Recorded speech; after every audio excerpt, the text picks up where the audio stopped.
August. Yeah. August. Yeah, it's good stuff is coming. There was a black comic convention there called Onyx Con. That was in his first year, and it was in his first year in Atlanta. It was thrown by Joseph Wheeler III, and he was Dawood was there, and other artists that were in the comics like us that were there, black artists that were there in Atlanta. It was a whole really nice thing. It was a nice event to be part of. Yeah.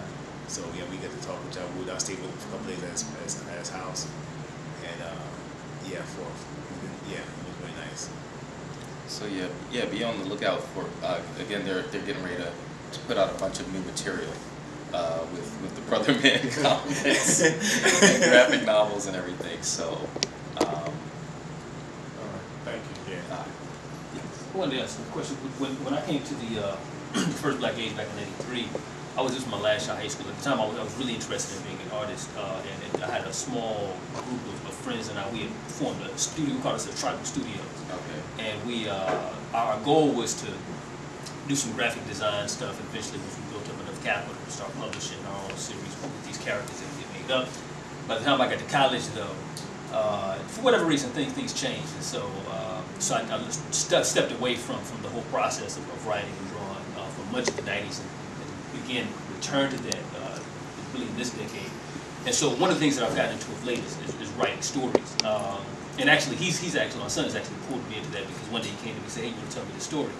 So I'm like, "Oh, okay. Well, let me see." And so I started making up these stories. What was come out of that is this whole series of stories that I made. Some of them actually very, very interesting. And my wife was like, "Well, you need to write this up. You need to do something about it." And I've recently finished my PhD, so I'm in the beginnings of my academic career. So that's really my major focus.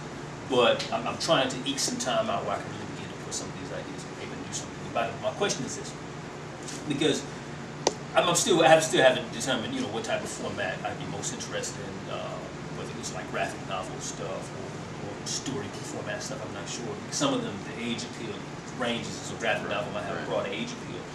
But the question that I had is, what are both the successes and challenges that you all have had, as well as to tell us that in terms of reaching black readers, whom would be interested in the material, interested in the ideas as well? Because I appreciate what you said earlier about comic books and what they represent in terms of giving people an insight into a different world, a different type of possibility. I know when I was a teenager, some of the places I lived weren't the best places, and certainly where I went to school was a great school, but it was a terrible neighborhood. And so reading X-Men and reading Batman and reading much of the stuff that I read at the time helped me remove myself, even briefly, from that reality, and sort of created a conceptual space for me to begin to envision a different life for myself outside of those limitations. And so clearly there's obviously some benefit in terms of reaching black readers, but what are the successes and challenges that you all experience in terms of reaching that audience? You're self-published, so yeah. With challenges, one challenge is that a lot of us, a lot of us are in the market, are in the part of the comic buying market. We could be a difference. We could be a difference in the profit margins of Marvel, DC, or any comic company. That's the case with any product that's bought in America.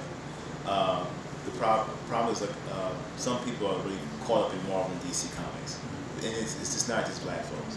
But we're trying to hit that particular market, and not exclusively, but that's the geared target. Yeah, my target market. And so some of them may not be into the manga or the Marvel DC thing.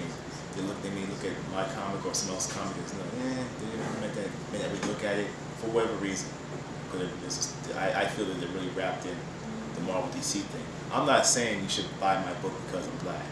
I'm saying you may see me there, just at least, I think at least earn a look, an interest, because my book I think is very. I'm not saying I think it's a good story, but I think my presentation is enough to garner attention.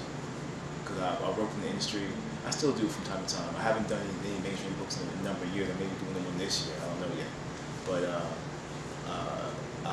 it's a challenge. The challenge is just getting people in general out of the mindset, or just trying to shift over the mindset from Marvel, DC, Image, Dark Horse to something else. I mean, I'm going through that too to some extent. because I'm scared of picking up something that's garbage. And the comics aren't cheap. So I understand people want to go to something that's comfortable and something they know. Well, I think a part of that comes from, again, the lack of seeing ourselves in these formats. You know, it's like again, the Marvel and the, you know, Wolverine, Batman, the Hulk, you know, all of those characters we're familiar with because they've, you know, society's been saturated with those images. So, you know, when you go to a convention, you know, I've been at conventions, and, you know, for one, you know, when people realize, I didn't know he could do that, you know, so that, you know, you get that hesitance for them to come over, and it's like, you know, you sit there like, hi, how you know, it's okay, come on over, you know, but, you know, for some reason there's an uncomfortability with, you know, when you recognize that people don't expect you to be African American. So, you know, and another part of it is too that for some reason our perceptions of ourselves can be self-deprecating. It's like, oh well, black people don't read. Yeah, they do. And getting back to the thing is the types of things that we're reading. You know, the thing with the street lit stuff, to me it's like a diet. If you ingest crap, you know, what are you going to be left with? So, you know, I think it's important to recognize that, for one, we're doing things in the industry. These, you know, whatever type of industry that you want to get into, we're doing.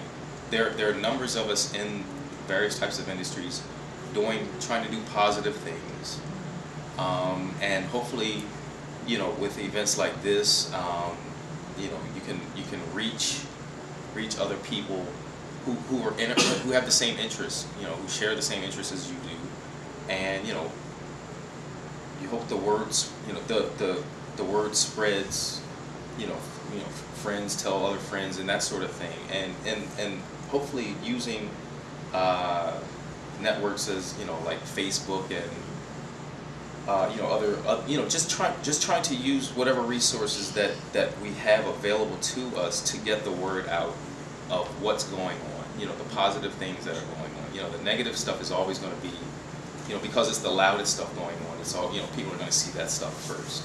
So just, you know, with media stuff, and, you know, I guess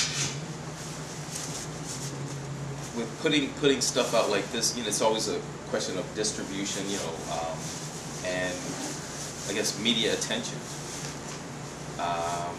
You know, hopefully we, you know, just trying to find ways to get the word out, so people will recognize it's like, wow, you know, these cats are doing something, you know, something positive, and you know, how can we help spread the word?